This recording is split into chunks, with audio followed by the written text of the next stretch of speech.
This thing's recording. We're out here. We're tired.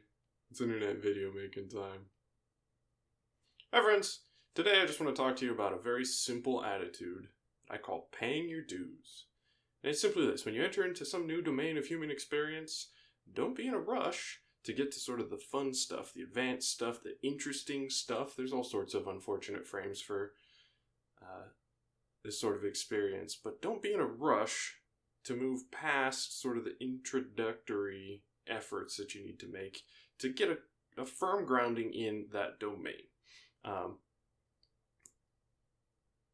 So let me start with an example. Here's an example in my life where I didn't pay my dues, and it led to significant embarrassment for me, and I missed out on some opportunities to learn some stuff that I might have wanted to learn. So when I was a young person, I did 3 years of classical guitar performance and 2 years of music theory and oral skills. That's where I got a fruity hand unto this very day.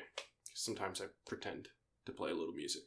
And when I took elementary classical guitar, it was easy peasy. I'd been practicing on my own guitar for a while. I already knew how to read music. I knew some very elementary music theory. So I went in there, I learned a few pieces, I kicked butt. It almost kind of felt like a waste of time. Felt like I could have just taken the intermediate class straight out the gate. But, I didn't know that at the time, so I took intermediate, yada, yada, yada. A couple of years down the road. I've got 2 years of classical guitar under my belt. Now I've got a year of music theory under my belt as well. And in music theory, it's 2 parts. 1 part oral skills, 1 part written theory. And in the oral skills class, we had to play piano to accompany ourselves while we sing. And we had to take dictation and whatnot. So the professor plays something on the board. We'd have to play it back to him on the piano. So I'm doing this for an entire year. And I have a piano at my house. And so I thought, I'll learn a little piano too. Piano's a lovely instrument. I would love to learn some piano.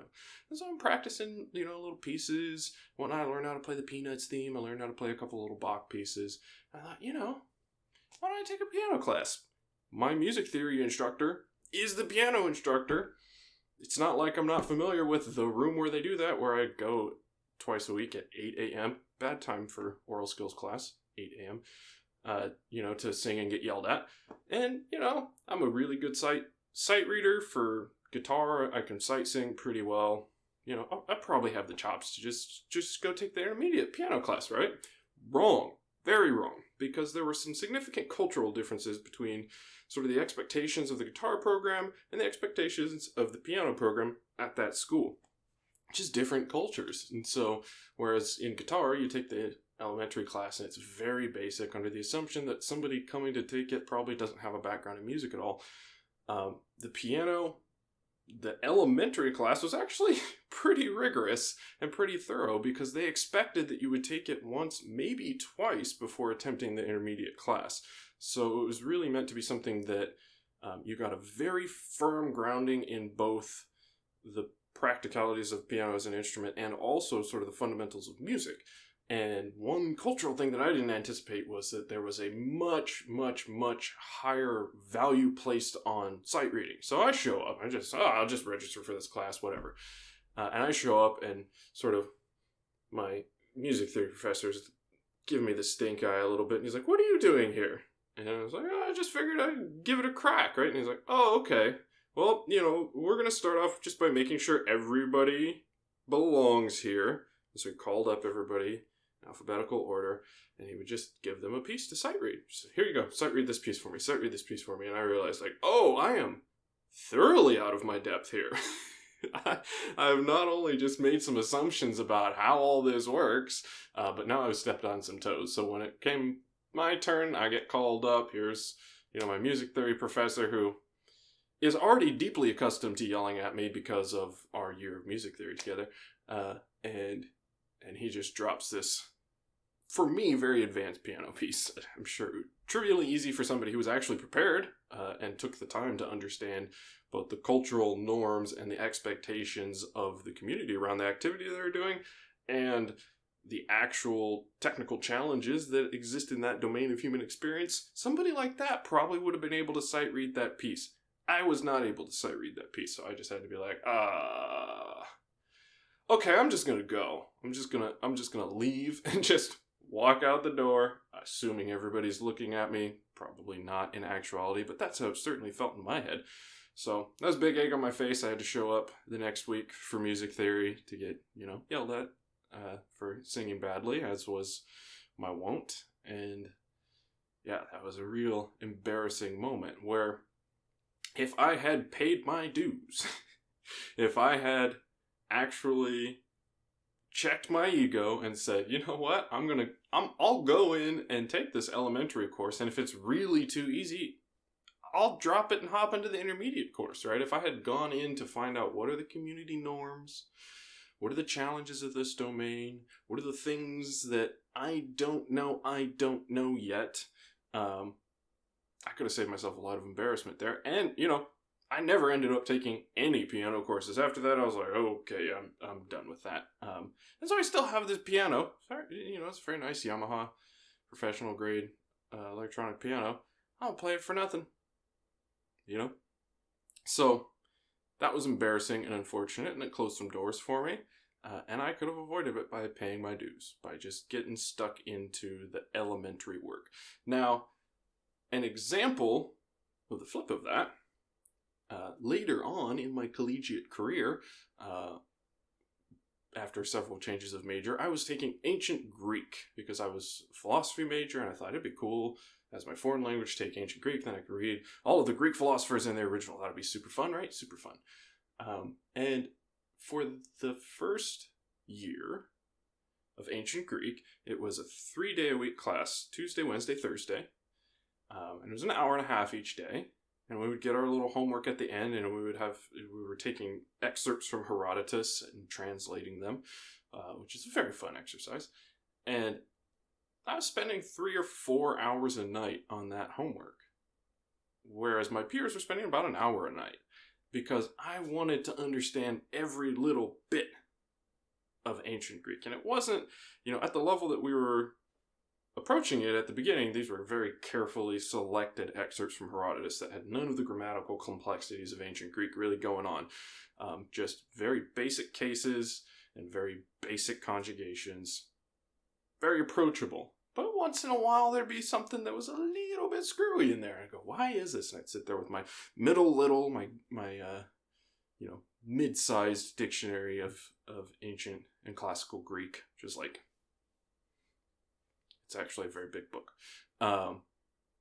And I would just puzzle it out and worry it out. And, after 3-4 hours, I would give up and I would finally go in. But when it was time for questions to the professor, I had a bunch of them. And when he was explaining how to piece together these little puzzles, I was eager for that knowledge because I knew that this was something that was actually really challenging. Whereas my peers very often would give up very easily.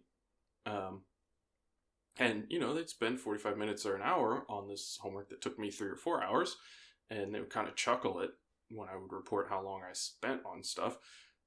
But what that meant was I really got a deep, thoroughgoing feel for what this problem domain is about, and I really got solid on the fundamentals. And so I was ready to build as we got progressively more and more complicated grammatical constructions, as the number of cases we were expected to be comfortable with grew as we picked up tense after tense after tense. I was ready to add those things because I had all of the foundations ready. I was ready to just plug those things in, pop, and build this beautiful edifice of language knowledge. And so by the end of the semester, the first semester, I'm sitting outside of class one day, and it's about half an hour before Greek class, and I'm sitting there, I'm just doing my homework, I'm translating my Greek. And one of my peers came up and kind of looked at me, she's like, what are you doing? I'm like, oh, I'm doing the homework. She's like, are you just free translating that? Where's your dictionary? I'm like, it's pretty easy stuff. No big whoop, right? Just paid my dues.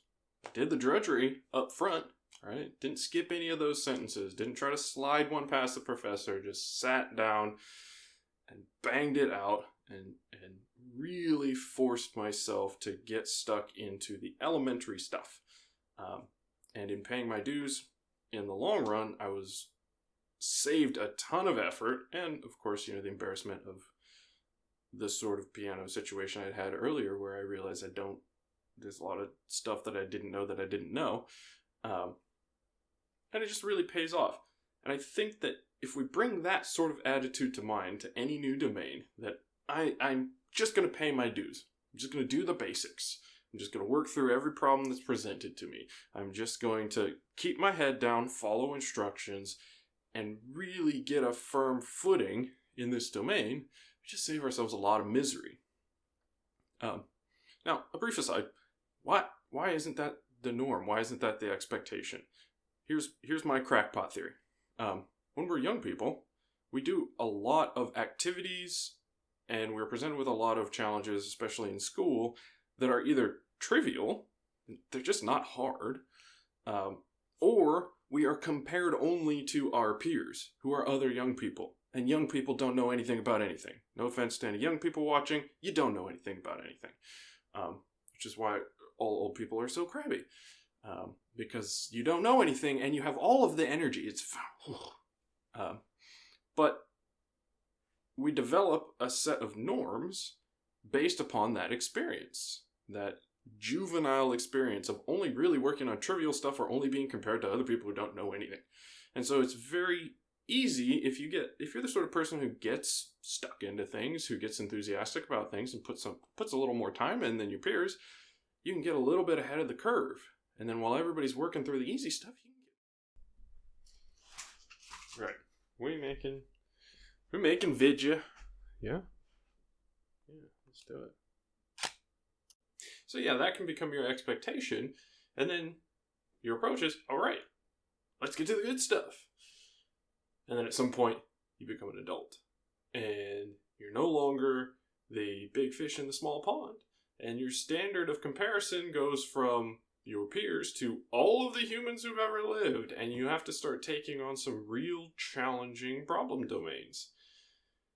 And if you haven't developed the habit of paying your dues, of really getting stuck into the fundamentals, if you're eager to rush towards the good stuff, then you're going to end up in that sort of egg on your face realization that you're not prepared for the good stuff, because the good stuff is really hard.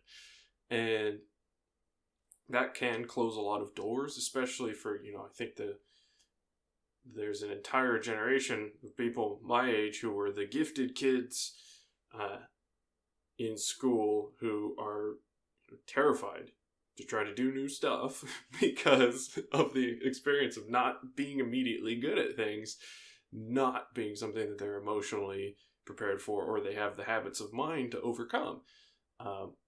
So working around that, mitigating that, getting to a place where the normal expectation is that if I want to do a new thing, I've got to get stuck in and pay my dues. I have to understand that competence is not transferable in the way that one sometimes might expect when one is only accustomed to taking on trivial tasks. Just because I'm really good at this thing doesn't mean I'm going to be good at related tasks or even competent at unrelated tasks. I call that the Ben Carson effect, right? Because Ben Carson, who's our current HUD secretary, he's a Republican politician, is a moron, right? But he's also the best neurosurgeon in the world, as far as I can tell. I was like, how did this guy become a prominent public figure? Because he just had amazing, miraculous results as a neurosurgeon, because people swear up and down that he saved their life, he changed their life forever, all of this stuff. He's an incredible neurosurgeon. If something's wrong with your brain, you want Ben Carson. If something's wrong with literally any other domain of human experience, the man's incompetent, because intelligence is a highly modular thing. And extreme skill and competence and aptitude in one domain of human experience doesn't necessarily transfer over to other things. So no matter how good you are at the things in your wheelhouse, you got to be prepared that when you move out of your wheelhouse, you got to pay your dues. You got to get stuck in. So I've been rambling for a minute, telling stories and such. How does this apply to being a happy human being? Well, there are two things there. One, the art of living well, right? The collection of skills that you have to master in order to build a durable, sustainable, happy human experience is hard. is really hard. Perhaps the hardest thing that people do.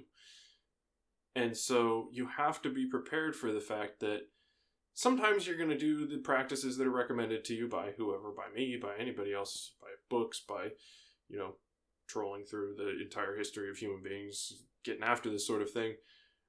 There's all these practices, and sometimes you're gonna apply them, and you're gonna get great results right off the bat. And you're, yes, this is awesome. My life is changing for the better, and everything is gonna be swell. And sometimes that fades, and you're just left with, I'm doing the practices, and life is not immediately great. And in some respects, for some narrow windows of time, life is getting worse. You're creating a disequilibrium in your own mind as you try to push it towards a healthier equilibrium, and sometimes that can lead to a rocky experience. And you just have to have the willingness to accept that I am paying my dues here, right? I'm going to tough these experiences out and stick to these practices, because every time I sit down and work through my practices, I'm learning something about this domain of human experience, and I'm building up skills, and those skills are going to pay dividends in the long run. That attitude of mind will serve you tremendously when you run into the rough patches. St. Teresa of Avila describes this as spiritual dryness, where sometimes, she's doing her mystical deal and she's having this illumined experience, and she is a child of God and everything is beautiful and wonderful. And sometimes everything sucks and God's not helping, and she just has to stick to her regime of prayer anyway and have faith that the good times will come again. And I think she's describing, in very religious language, in part because she spent much of her adult life in and out of Inquisition dungeons and had censors looking over her shoulder as she was writing things, but, so you got to read between the lines a little bit. But I think she's talking about a very real human experience, that when you are making the effort to master these skills of living well and to train yourself to pay attention to your own innate intelligence and trust that it's going to get to you the information that you need to be a happy human being, sometimes there will be rough patches, and sometimes the right course will not feel great in the short run. And if you have the attitude of mind that I'm just gonna pay my dues, I'm gonna get through this, I'm gonna learn what I need to learn, and I will get to the good, exciting, fun stuff, you're just gonna have a lot better experience.